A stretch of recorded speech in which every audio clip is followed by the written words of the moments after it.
Assalamualaikum warahmatullahi wabarakatuh. Pada video kali ini, kita akan membahas teori teknik pendingin, kulkas, dan AC. Langsung saja kita ke materi. Secara garis besar, komponen pendingin kulkas ada dua.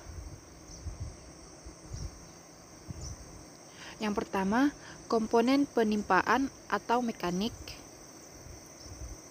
Yang kedua, komponen kelistrikan.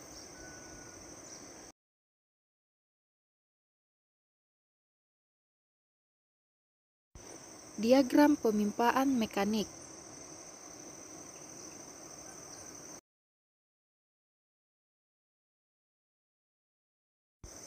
Untuk komponennya bisa kita lihat di sana ada kondensor, evaporator, pipa kapiler, filter, dan kompresor.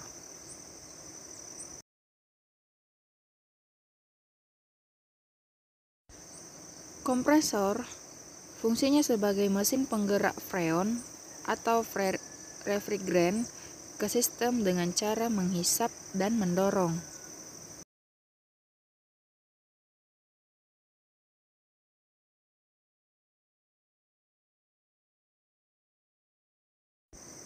Kondensor fungsinya sebagai tempat pembuangan panas, pelepas panas atau kalor.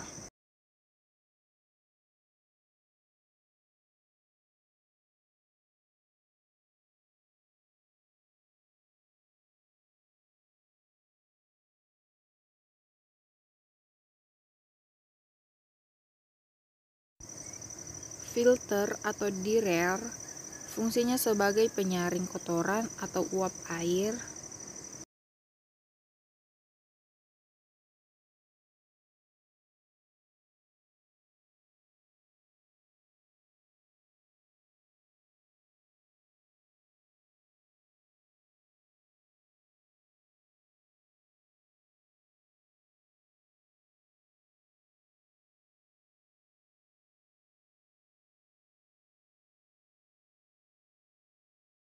Pipa kapiler fungsinya sebagai penurun tekanan dan merubah bentuk freon dari uap ke cair.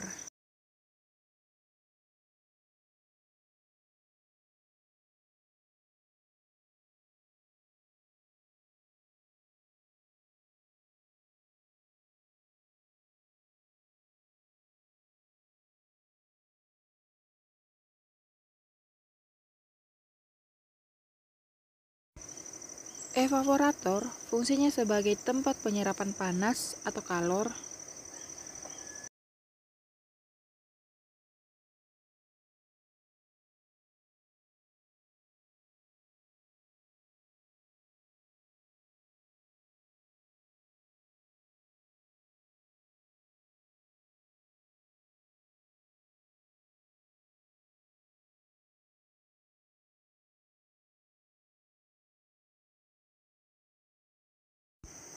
Selanjutnya, diagram kelistrikan. Diagram kelistrikan ada beberapa komponen yang harus kita ketahui. Yang pertama, ada steker atau colokan, fungsinya sebagai penghubung listrik.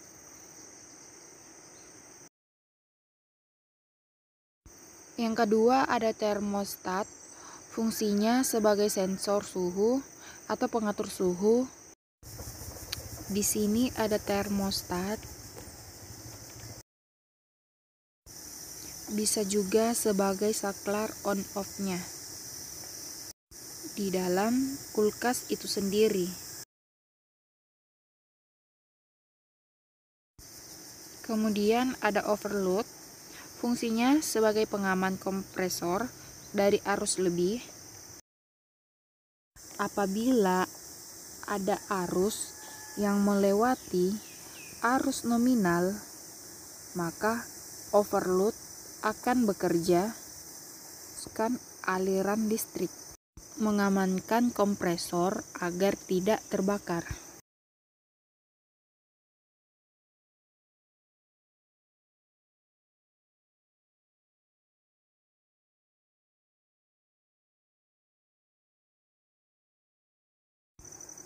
Kemudian ada kompresor, fungsinya sebagai mesin penggerak freon atau refrigeran ke sistem dengan cara menghisap dan mendorong.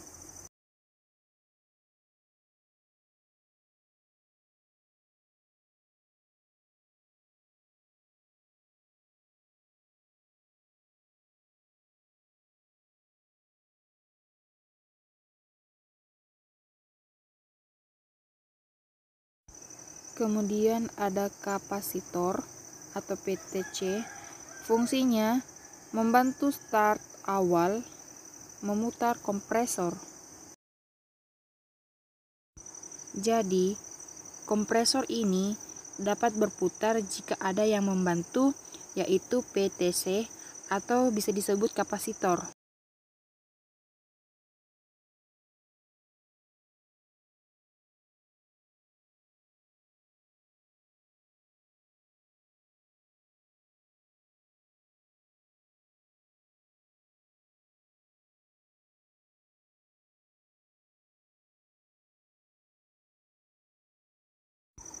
Kemudian ada door switch, fungsinya sebagai saklar lampu.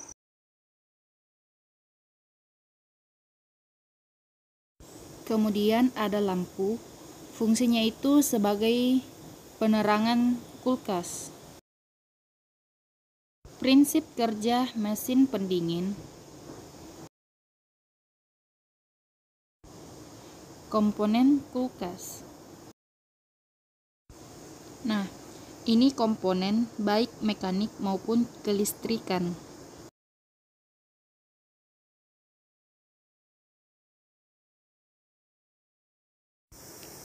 Awalnya, pada saat kita hubungkan tolakan ke listrik,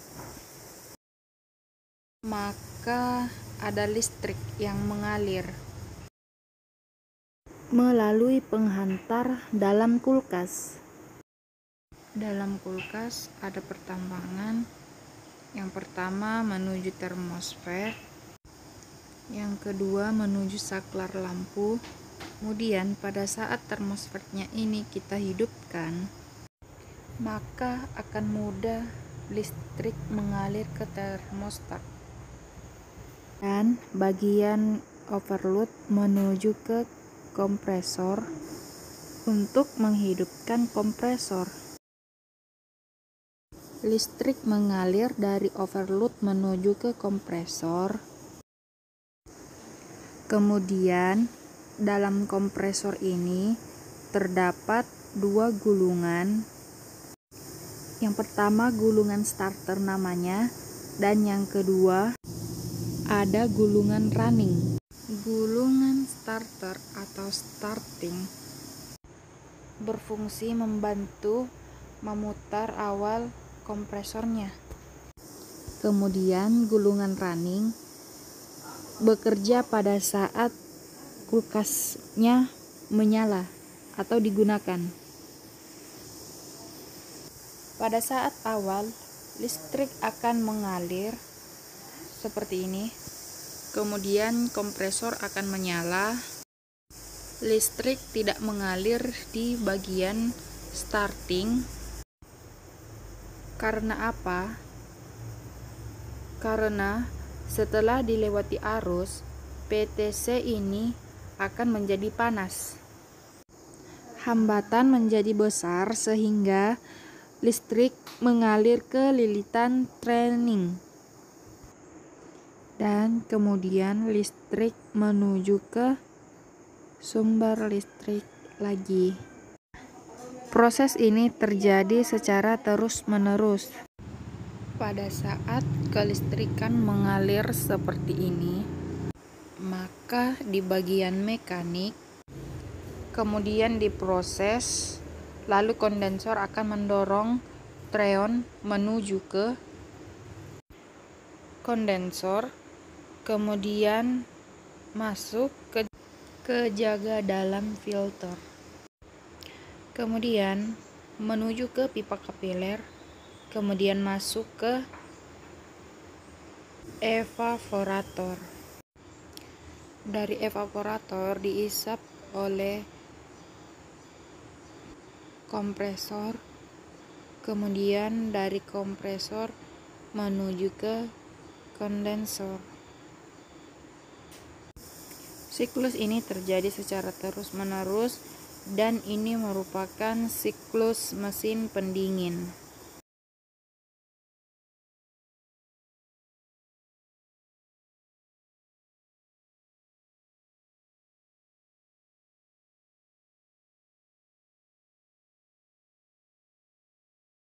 Sampai kapan siklus ini akan selesai? Ketika di dalam termostat ini tercapai, pada saat di dalam termostat ini sudah tercapai dan juga di dalam evaporator ini sudah minus atau airnya sudah membeku, maka termostat akan membaca jika dinginnya telah penuh, dan ia akan memutuskan aliran menuju ke kompresor. Pada saat diputus oleh termostat kompresor, maka aliran freon juga terhenti. Sampai kapan ini akan berakhir?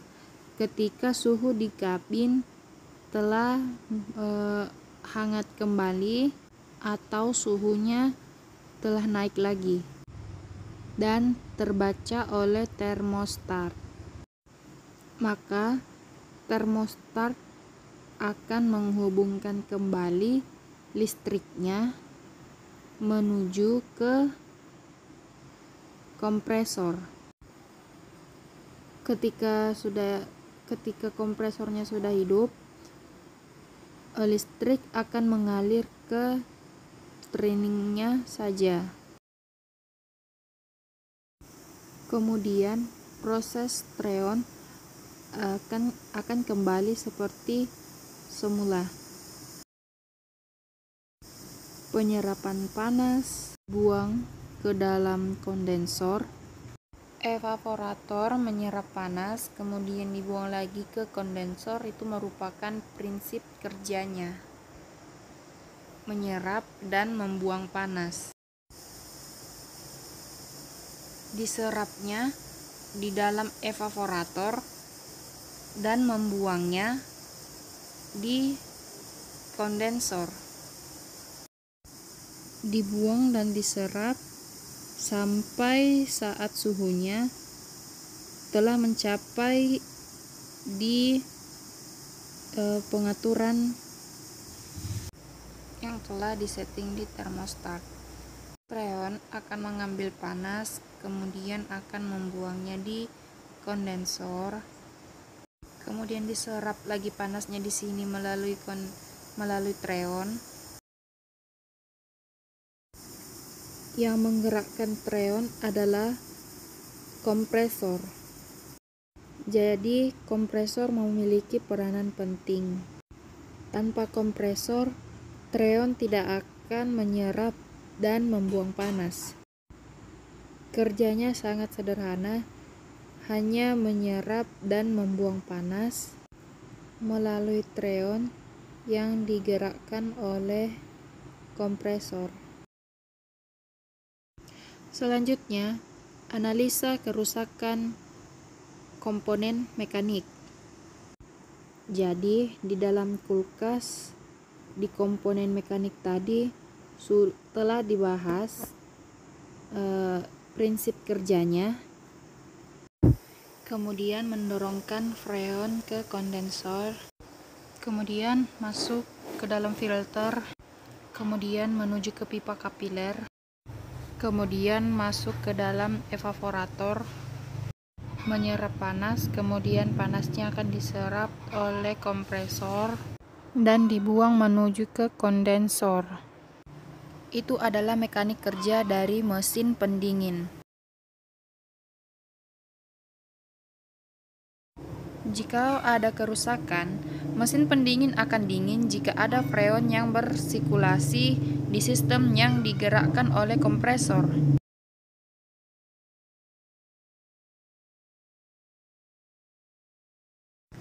maka mesin pendingin akan dingin di evaporatornya.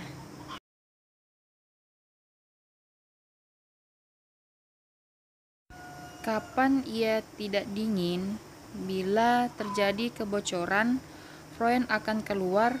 Yang mengalir di sistem adalah angin, sehingga mesin pendingin tidak bisa dingin.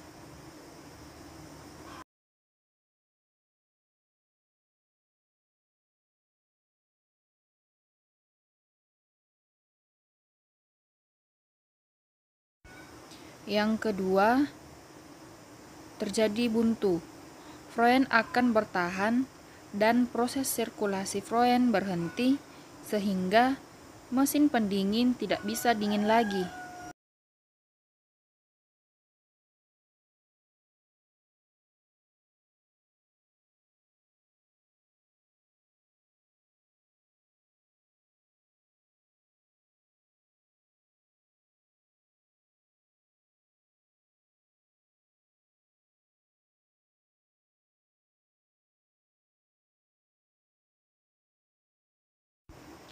Yang ketiga, kompresor macet, menyebabkan fluid tidak bisa bersirkulasi.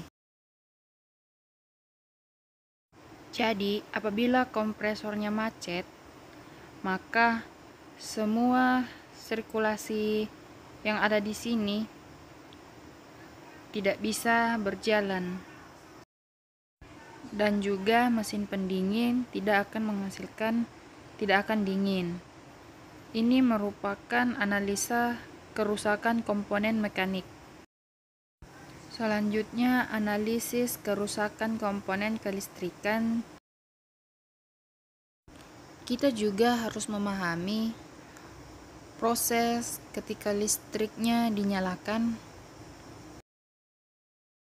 Ada aliran listrik mengalir ke termosfer, arus menuju ke overloop, menuju ke kompresor, sehingga kompresor akan menyala atau on. Pada saat sudah menyala, dibantu oleh PTC,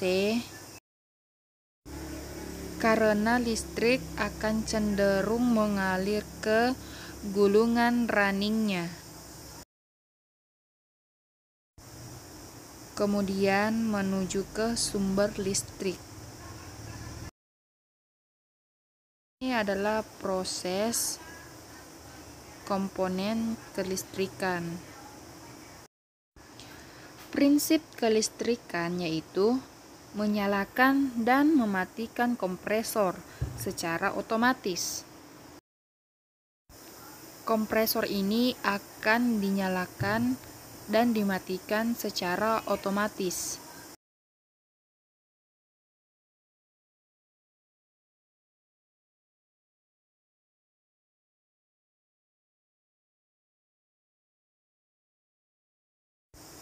Komponen-komponen kerusakan kelistrikan yang sering rusak yaitu termostat.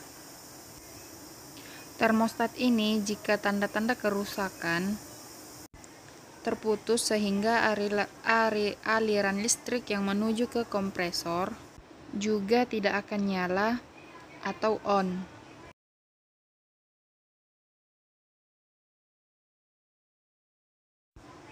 Yang kedua ada overload. Overload ini fungsinya sebagai pengaman arus lebih. Ini biasanya jika terjadi kerusakan akan terputus atau tidak sambung lagi.